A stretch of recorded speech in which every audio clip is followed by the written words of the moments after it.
مولانا العظیم وبلغنا رسوله الکریم ونحن على ذلك من الشاہدین والشاکرین والحمد للہ رب العالمین۔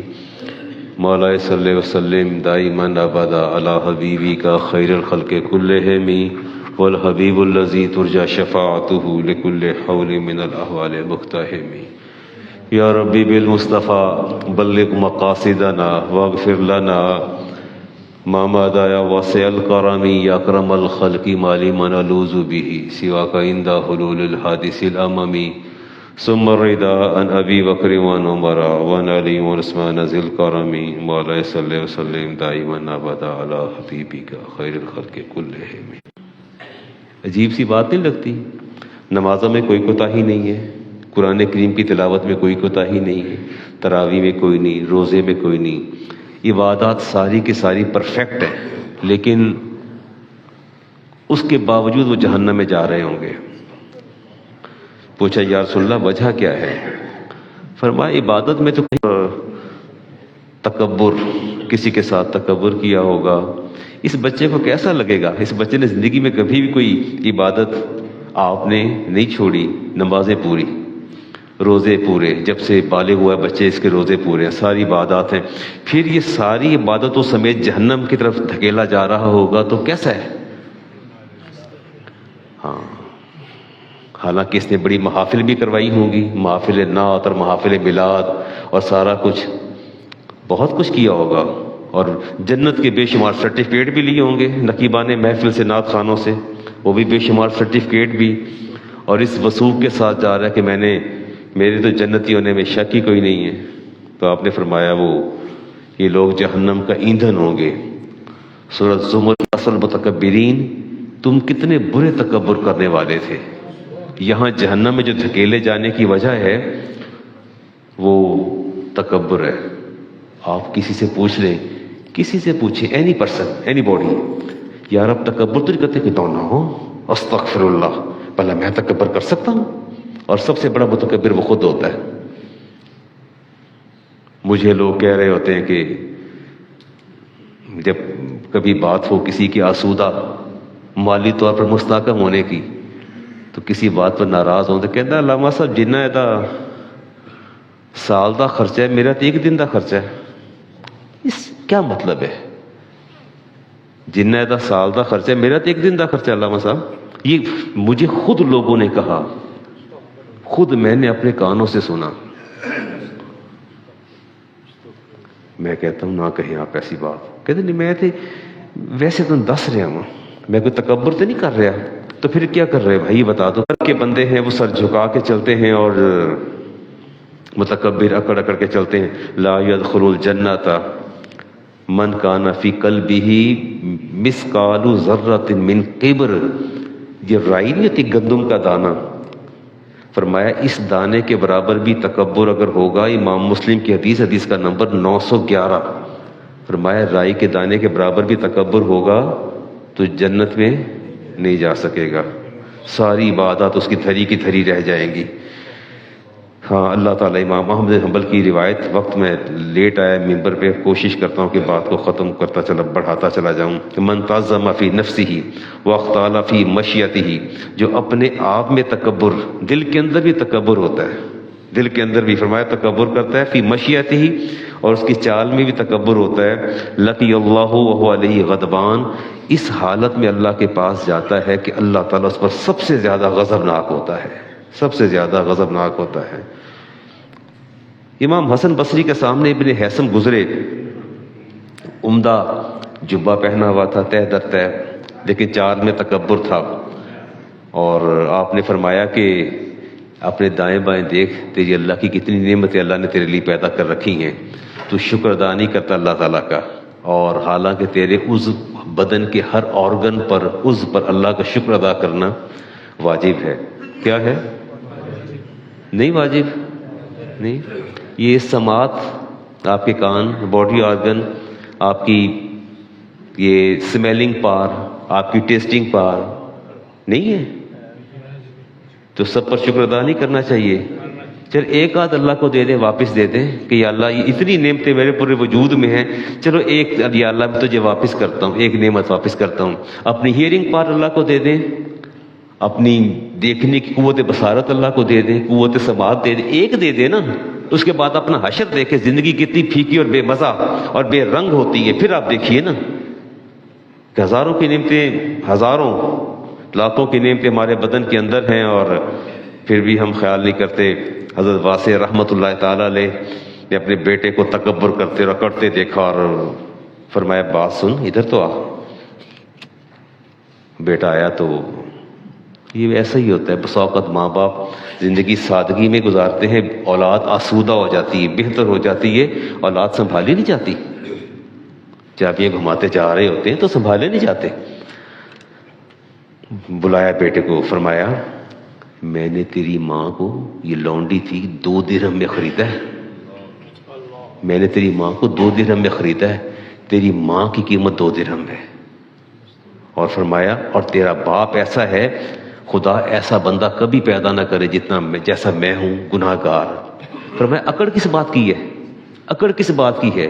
اپنا اوریجن دیکھو کہ ماں تیری جو ہے وہ لونڈی تھی اور میں نے 2 درہم میں خریدی ہے، اور میں اتنا گناہ گار ہوں، تجھے تکبر کس چیز کا ہے؟ خاموش ہو گیا، اپنے باپ سے معافی مانگی. اور ابو درداء صحابی رسول فرماتے ہیں کہ جس طرح بندے کے پیچھے چلنے والے زیادہ ہوتے ہیں اتنا ہی اللہ سے فاصلہ بڑھتا جاتا ہے. جتنے پیچھے چلنے والے زیادہ ہوتے ہیں. اچھا یہ ایک فیکٹ ہے، ایک فیکٹ ہے. یہ میرے ساتھ کوئی 8-10 شاگرد چل رہے ہوں تو چال ہی بدل جاتی ہے، مزاج ہی بدل جاتا ہے. کوئی جوتا پہنا رہا ہے، کوئی ادھر سے پکڑ رہا ہے، کوئی ادھر سے پکڑ رہا ہے. ہٹو بچو ہٹو بچو ہٹو بچو ہٹو بچو کر رہے ہوتے ہیں سارے. 10 ہٹو بچوں والے میرے ساتھ ہوں گے تو میں سنبھالا جاؤں گا. علامہ صاحب کی گاڑی کھلتی ہے تو 15 20 30 40 آگے آ جاتے، پیچھے پیچھے پیچھے کر ہٹو بچ جاتے ہیں. فرمایا جوں جوں پیچھے چلنے والوں کی تعداد بڑھتی چلی جاتی ہے رب سے فاصلہ بھی بڑھتا چلا جاتا ہے. کاش ہمیں اس بات کی سمجھ آ جائے. اور رسالہ امام بخاری کی حدیث. اچھا یہ بھی بتا دوں کنز الاموال کی روایت، رسول کریم علیہ السلام جب چلتے اچانک چلتے درمیان میں تشریف لے آتے، چلتے چلتے پیچھے ہٹ جاتے، اچانک رائٹ سائڈ پہ آ جاتے، لیفٹ سائڈ پہ آ جاتے. یعنی آپ کسی ایک جگہ مستقل صحابہ پیچھے ہوتے تھے، آگے نہیں چلتے تھے. ظاہر ہے آگے چلنے والوں کا مزاج کیا ہوتا ہے وہ آپ کو پتہ ہونا چاہیے.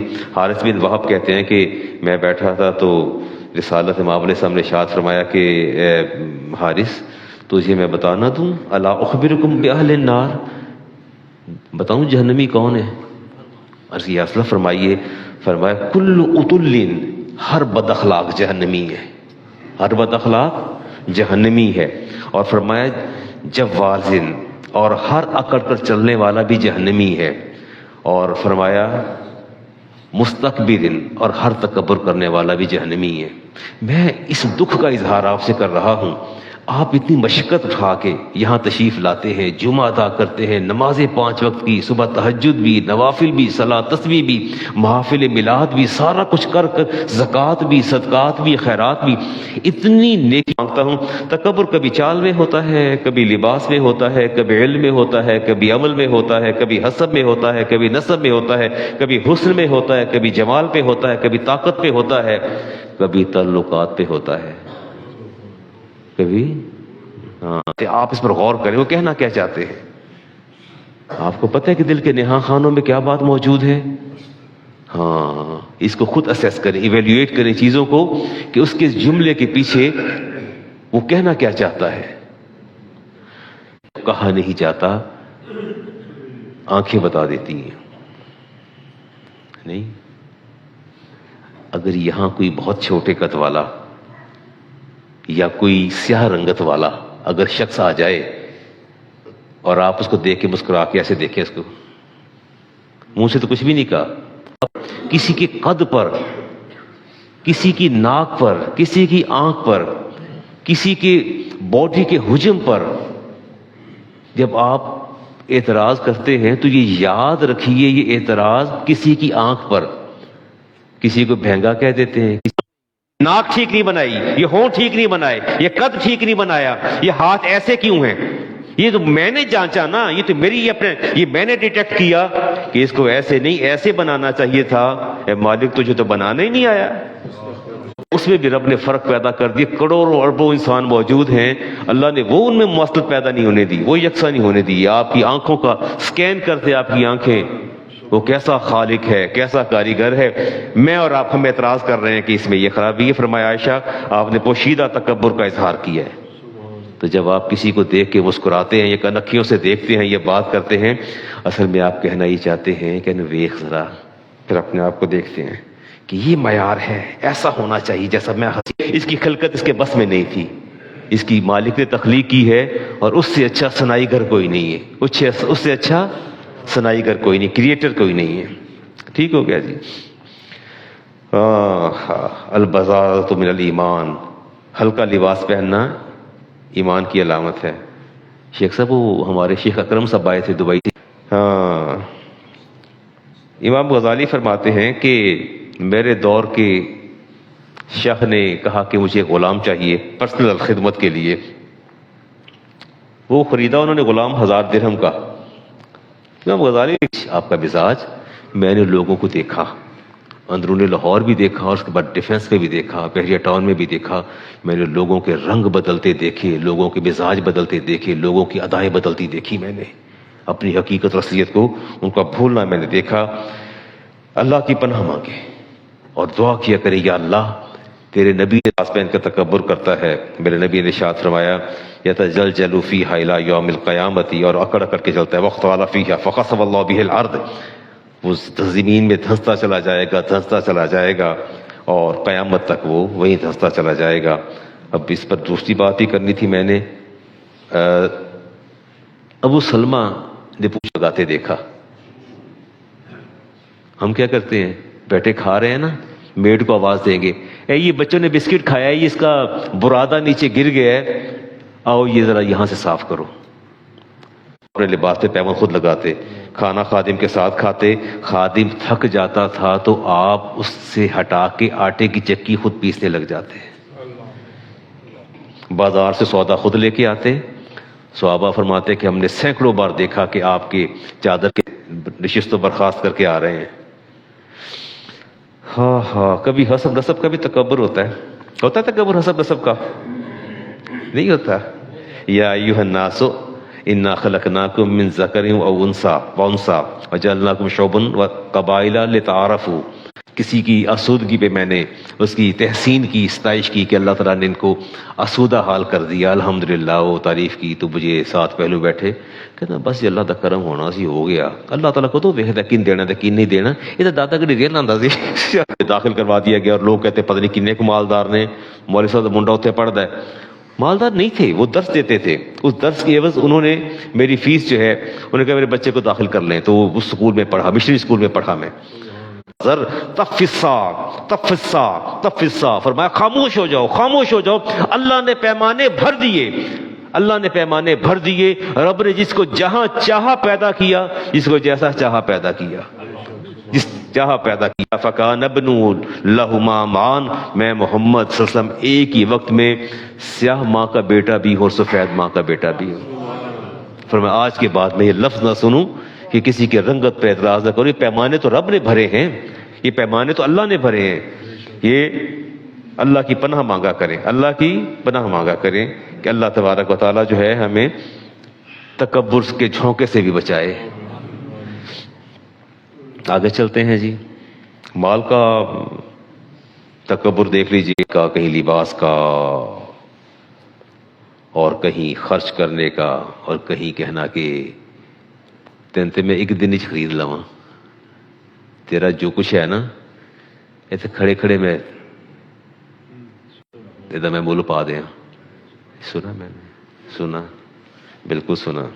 سورۃ کہف میں اللہ فرماتا ہوں میرے پاس مال بھی کم ہے، افرادی قوت بھی کم ہے، اولاد بھی میری کم ہے، پر فعسیٰ ربی ان یؤتنی خیرا من جنتک ویرسل علیہا حسبانا من السماء فتصبح صعیدا زلقا۔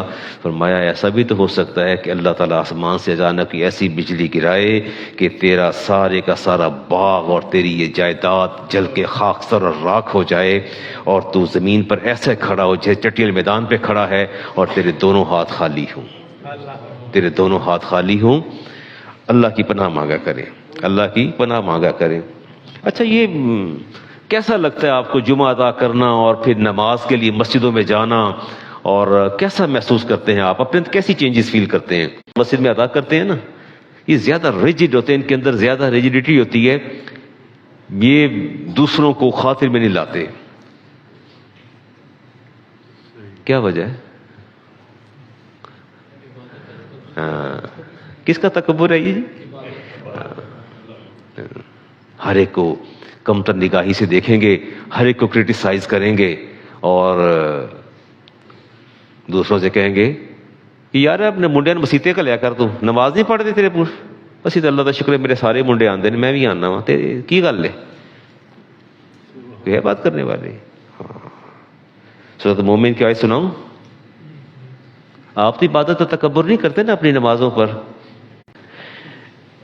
اللہ تعالیٰ فرماتے ہیں ان الذین یستکبرون عن عبادتی، اللہ فرماتے ہیں کہ یہ جو بندے میری عبادت کر کے تکبر کرتے ہیں، راتی 100 نفل پڑھے تھے، صلاۃ تسبیح پڑھی تے، میں اینے نفل پڑھے تھے، سورۃ یاسین پڑھی، ملک پڑھی، آج سورۃ کاف پڑھی، میں نے رحمان بھی پڑھی، میں نے یہ بھی کیا، میں نے وہ بھی کیا، اور میں اور سر جسٹ اپنی سینکٹیٹی اور اپنے پائس ہونے کرتے۔ اللہ ان الذین یستکبرون عن عبادتی سیدخلون جہنم داخرین، سورۃ مومن کی آیت نمبر 60۔ اللہ فرماتے ہیں عبادت کر کے پھر یہ جو اتراتے ہیں اپنی عبادت، میری عبادت پر، فرمایا انہیں میں جہنم کے سب سے آخری گڑھے میں ذلیل کر کے داخل کروں گا۔ کیا کر کے داخل کروں گا؟ آج کے بعد آپ نے کسی کو نہیں بتانا آپ کیا پڑھتے ہیں کیا نہیں پڑھتے، ہاں صرف عالم دین سے بات کر لیں، وہ بھی اصلاح کے لیے کہ مولانا میں اس طرح پڑھتا ہوں، اس میں کوئی کمی بیشی تو نہیں، آپ اصلاح فرما دیجئے، وگرنہ اپنی عبادت کا ذکر کسی سے نہ کریں۔ آپ کیا پڑھتے ہیں کیا نہیں پڑھتے، نہیں پڑھتے پڑھتے ہیں، اور کس حد تک پڑھتے ہیں آپ نے ذکر نہیں کرنا کسی سے۔ جی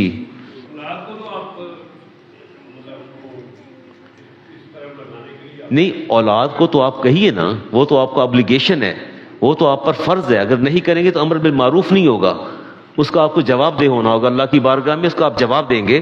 اولاد کو تو آپ نے کہنا ہے، لیکن اپنی عبادتوں کا ذکر کسی سے نہیں کرنا۔ صلاۃ تسبیح پڑھتے ہیں، نوافل پڑھتے ہیں، تہجد پڑھتے ہیں، آپ چاشت پڑھتے ہیں، آپ اشراق پڑھتے ہیں، آپ جو کچھ بھی کرتے ہیں آپ نے کسی سے اس کا ذکر نہیں کرنا، کسی سے۔ آیت میں نے پڑھ دی، دوبارہ پڑھ دوں آیت کہ کام چل جائے گا اسی سے۔ ان الذین یستکبرون عن عبادتی، اللہ فرماتے ہیں میری عبادت کر کے پھر یہ تکبر کرتے ہیں، سیدخلون جہنم داخرین، میں انہیں ذلیل کر کے جہنم میں پھینکوں گا۔ یہ تکبر کس چیز کا تھا؟ اچھا کیا یہ ہم نماز پڑھ کے اور باقی عبادت کر کے اللہ کا حق ادا کر دیتے ہیں؟ نہیں کر سکتے۔ اور تکبر میں مبتلا زاہد اور عبادت گزار کی جو علامات ہیں، علامات بتاؤں؟ متکبر زاہد کی علامات بتاؤں آپ کو، تاکہ یو کین ایزیلی ڈیٹیکٹ ہم، آپ آسانی سے اس کو دیکھ سکیں۔ علامات جو آتی ہیں حدیث میں فرمایا، ان کی ہمیشہ یہ خواہش ہوتی ہے کہ لوگ ان کی زیارت کرنے آئیں۔ ایک تو ہوتا ہے نا ویسے کسی سے ملاقات کرنا، ایک ہوتا ہے یار تسی بزرگاں ملنے نہیں آتے، بزرگاں نہ ملیا کرو ذرا، بزرگاں کو لایا کرو ذرا، یہ خواہش ہے۔ یہ کیا ہے؟ خواہش ہے، پہلی بات۔ اور پھر اگلی توقع یہ ہوتی ہے کہ لوگ ان کی ضروریات پوری کریں۔ کیا کریں؟ لوگ ان کی ضروریات کو پورا کریں، ان کی خواہش کی تکریم کریں، اور جب وہ آ جائیں نشست عبادت ہے نا تے مک گئی ہے، بس یہ اللہ دا بس اللہ دی دین ہے، اللہ دی دین ہے، اسے شٹ اپ کال کریں۔ فرمایا جو تمہارے منہ پر تمہاری تعریف کرے اس کے منہ میں مٹی ڈال دیں۔ نٹ ان ایکچوئل، مراد یہ ہے کہ اس کو شٹ اپ کال دیتے ہیں۔ جی میں کرتا ہوں دعا بھی، ٹھیک ہو گیا جی؟ چلیے تو ٹائم تو ختم ہو گیا. ابھی بہت سی باتیں آپ سے کرنا ہے، تو کیا اس کو اگلے جمعے تک موقوف کر لیں؟ کر لیں موقوف. پھر سنیں گے تکبر، کوئی حسن میں، کوئی مال میں، کوئی طاقت میں، کوئی تعلقات میں. پھر بات کریں آپ کے ساتھ. تو ایک دعا تو پڑھ لیجئے میرے ساتھ، میں سوئچ کرنے لگا ہوں. آئیے پڑھیے. بسم اللہ الرحمن الرحیم. اللہم انی اعوذ بک من نفخۃ الکبریاء. نفخۃ الکبریاء. یا اللہ میں تکبر کے جھونکے سے بھی تیری پناہ مانگتا ہوں. میں تکبر کے جھونکے سے بھی تیری پناہ مانگتا ہوں. میں پھر بات کروں گا کہ تکبر کے حوالے سے اب دو چار باتیں اور کر لیں. میں تاخیر سے آیا، ممبر پہ جلدی آتا تو شاید کوئی زیادہ صورتحال بہتر ہو جاتی، لیکن چلے آپ نے اجازت دے دی ہے تو دوبارہ کر لو افتخار صاحب بات تکبر کے. اگر میرے 2-3 جمعے پڑھانے سے آپ کو یہ ادراک ہو جائے کہ یار ہم نے اپنی عبادت کا ذکر کسی سے نہیں کرنا، اپنے مال کا ذکر کسی سے نہیں کرنا، اپنے بیٹے کے مناسب عہدوں کا ذکر ہم نے کسی سے نہیں کرنا، ہم کیا ہے وہ مالک بہتر جانتا ہے، ہمارے پاس کیا ہے دینے والا بہتر جانتا ہے. ٹھیک ہے، ہم کس سٹیٹس پر ہیں وہ دینے والا بہتر جانتا ہے. اچھا جی، وہ کہتے ہیں جی میری بیگم نے، میں نے بیگم سے کہا کہ شادی ہے، میرا کوئی ملنے والا ہے، غریب آدمی ہے، اور انہوں نے مجھے 1,00,000 روپے دیا اور کہ وہ اس کو دے دیں، اس کی بیٹی کی شادی ہے، اور میں نے اس 1,00,000 میں سے کچھ اس کو دے دیا، اور باقی میرے اپنے بہن بھائی جو تھے وہ مالی طور پر کمزور اور غیر مستحکم تھے، تو میں نے کچھ حصہ اپنے بہن بھائیوں کو دے دیا. بات سمجھ میں آئی ہے؟ میں کہہ لیں نا کہ میں نے اپنی زوجہ سے کہا، مالدار ہیں، کہ میرا ایک جاننے والا بہت غریب ہے، اس کی بیٹی کی شادی ہے، اسے کئی 1,00,000 روپے اسے دے دیں، اور میں نے اس 1,00,000 میں سے 40,000 ان کو دے دیا شادی والے، اور 60,000 میں نے اپنے بہن بھائیوں کو دے دیا، وہ مالی طور پر غیر مستحکم تھے. تو کیا مجھے مصرف بدلنے کا اختیار ہے؟ وہ بیگم نے زکوٰۃ کے پیسہ دیا ہے. کس کا پیسہ دیا ہے؟ کیا مجھے مصرف بدلنے کا اختیار ہے؟ ہاں، نہیں ہے. آپ کو مصرف بدلنے کا اختیار ہرگز نہیں ہے. آپ وکیل اور امین ہیں، آپ کو منوً وہیں پیسہ پہنچانا ہوگا. اب وہ دے چکے ہیں پیسہ، اب اس کا حل کیا ہے؟ آپ حل بتا دیجئے، کیا کرنا چاہیے؟ جی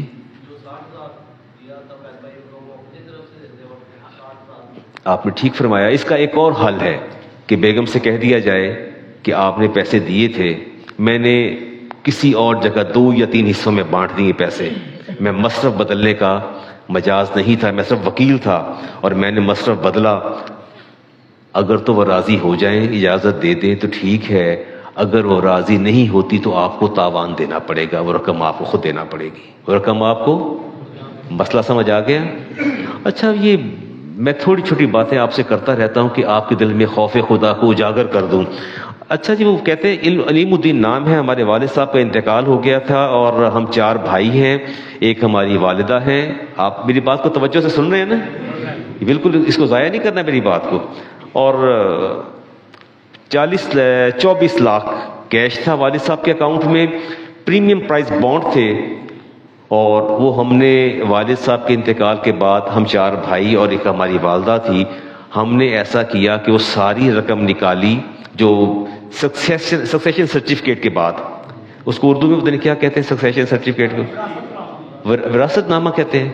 وہ سرٹیفکیٹ ہم نے کورٹ سے لینے کے بعد ہم نے ایسا کیا کہ ابا سے بڑی محبت تھی، تو ہم نے فوری طور پر وہ 24 لاکھ وہ اور پریمیم پرائز بانڈ سارے ہم نے ان کو بیچ کے رقم لے کے ہم نے سارا ابا کے نام پہ صدقہ کر دیا.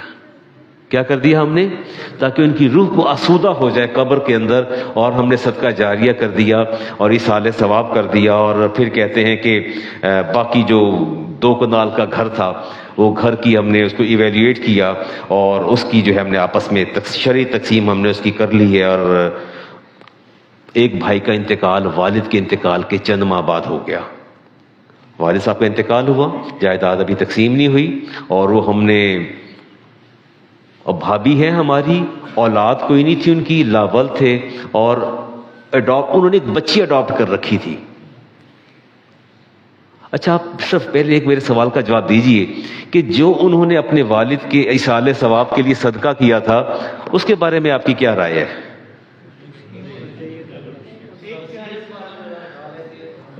آپ کیا فرمائیں گے؟ دیکھیں نا کتنا نیک عمل ہے، صدقہ جاریہ کر دیا انہوں نے، تو آپ اس کو نیک امر صالح نہیں سمجھتے؟ عمر بن عبدالعزیز پوچھنے گئے اپنے دوست کو، ساتھ 3 ساتھی اور بھی تھے، عمر ثانی کہا جاتا ہے، خلیفہ وقت تھے، اور ان کے دیکھتے دیکھتے نزع کا عالم تھا، ان کے ساتھی فوت ہو گئے، جان اپنے مالک کے سپرد کر دی. عمر بن عبدالعزیز نے چراغ کو پھونک مار کے بجھا دیا، تو ساتھ والوں نے کہا یہ چراغ کیوں بجھایا ہے، یہ کیا ہے، عجیب حرکت کی. تو فرمایا جب تک وہ سانسیں لے رہا تھا یہ تیل اس کا تھا، چراغ کا تیل کا مالک یہ خود تھا، اس کے سانسوں کا بندھن ٹوٹ گیا ہے، اب یہ مالک اس تیل کا نہیں، اس کے ورثاء موجود ہیں اور بغیر اجازت کے اسے کیسے روشن کیا. تو بیگم چوتھا حصہ لے جائے گی، ان کی ماں زندہ ہے، ماں سدس لے گی، 1/6 ماں لے جائے گی، اور باقی جو ہے تینوں بھائیوں میں تقسیم ہو جائے گا. باقی کہاں تقسیم ہو جائے گا؟ اور جو والد سے اس کو